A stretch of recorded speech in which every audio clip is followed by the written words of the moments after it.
Everyone welcome back to my YouTube channel. देखो आपके half yearly exam 3 नवंबर से start हो रहे हैं, ठीक है। तो मैं आपको बताऊंगी हिंदी के इम्पोर्टेंट क्वेश्चन। और सबसे पहले अपन इसका सिलेबस जानना बहुत ज़्यादा ज़रूरी हो जाता है कि सिलेबस क्या है, क्या क्या आएगा।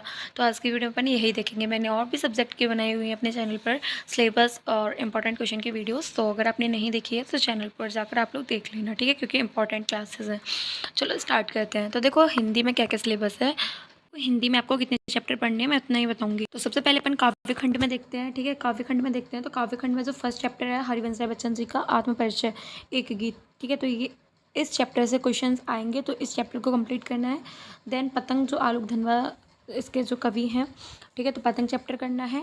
उसका थर्ड चैप्टर कविता के बहाने बात सीधी थी पर, जो कि इसके जो कवि हैं वो कुंवर नारायण जी हैं, ठीक है। तो ये चैप्टर आपको करना है। कैमरे में बंद अपा है जी वाला चैप्टर करना है, और उषा।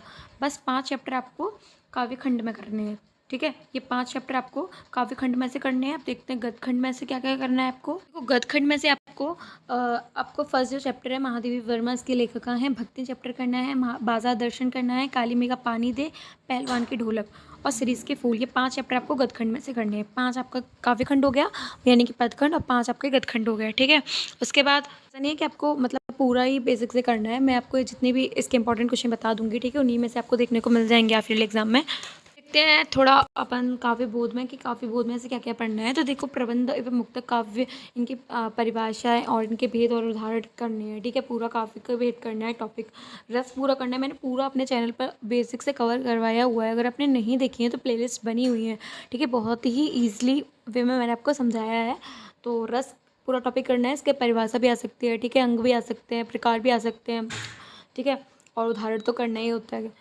और उसके बाद अलंकार, अलंकार टॉपिक भी पूरा, मतलब इसमें जो इंपॉर्टेंट है वो वैसे तो आपको पूरा ही करना है, लेकिन संदेह अलंकार, सांगरूपक और भ्रांतिमान, विरोधाभास, व्यतिरेकी, ये कुछ इंपॉर्टेंट अलंकार है।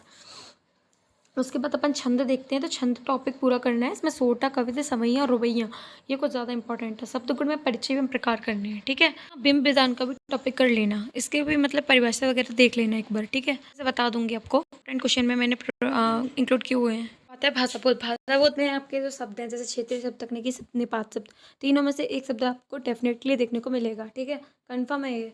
शब्द शक्ति, परिचय, प्रकार करना है। शब्द युग्म का टॉपिक भी करना है आपको। और रचना के आधार पर वाक्य कितने प्रकार के होते हैं, अर्थ के आधार पर वाक्य कितने प्रकार के होते हैं, इससे रिलेटेड बस ऐसे ही क्वेश्चन बनेगा, ज़्यादा कठिन नहीं बनेगा इसमें से, ठीक है, सिंपल ही बनेगा।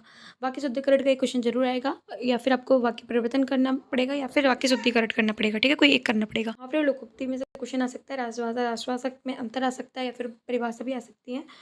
भावपलन, सार संचय आ सकता है, ठीक है, सार संचय विज्ञापन लेखन में से वही एक करना पड़ेगा। तान में से आपको कुछ चैप्टर्स करने हैं, 2 ही करने हैं, ठीक है। ये नहीं करना, थर्ड चैप्टर आपको सिर्फ 2 करने हैं, सिल्वर वेंडिंग और जूझ। अव्यक्त और माध्यम में से आपको इतने टॉपिक कवर करने हैं, लेकिन मैं सिर्फ आपको कुछ क्वेश्चंस बताऊंगी, इतने में से देखने को मिल जाएंगे आपके क्वेश्चन, ठीक है। और उसके बाद गद्यांश काव्यांश में से एक क्वेश्चन आएगा, और पत्र लेखन पत्र आएगा, ठीक है, लेटर आएंगे और निबंध आएंगे। अब कौन से इंपॉर्टेंट है उनको मैं नेक्स्ट वीडियो में बताऊंगी, और लेटर भी उसमें बताऊंगी, ठीक है। और इनका तरीका बस आपको आना चाहिए, फॉर्मेट बस पता होना चाहिए, इजीली कर दोगे आप लोग। कुछ चीज़ें और हैं, जैसे कवि परिचय हो गया, ठीक है, एक कवि परिचय कन्फर्म आएगा आपका, एक लेखक परिचय आपका कन्फर्म आएगा, ठीक है, एक कवि परिचय हो गया, एक लेखक परिचय हो गया, संदर्भ प्रसंग व्याख्या हो गई, गद्यांश और पद्यांश के अलग अलग से कन्फर्म आएंगी, ठीक है। तो ये आपका सिलेबस है। नेक्स्ट वीडियो में मैं इसका जो इम्पोर्टेंट क्वेश्चन है वो मैं बता दूंगी, ठीक है। जो भी नया है सब्सक्राइब कर लीजिए चैनल को, शेयर भी कर दिया करो, लाइक भी कर दीजिए, ठीक है। जो भी आपको डाउट वगैरह है तो कमेंट कर सकते हो, जो भी आपको पूछना है इससे रिलेटेड।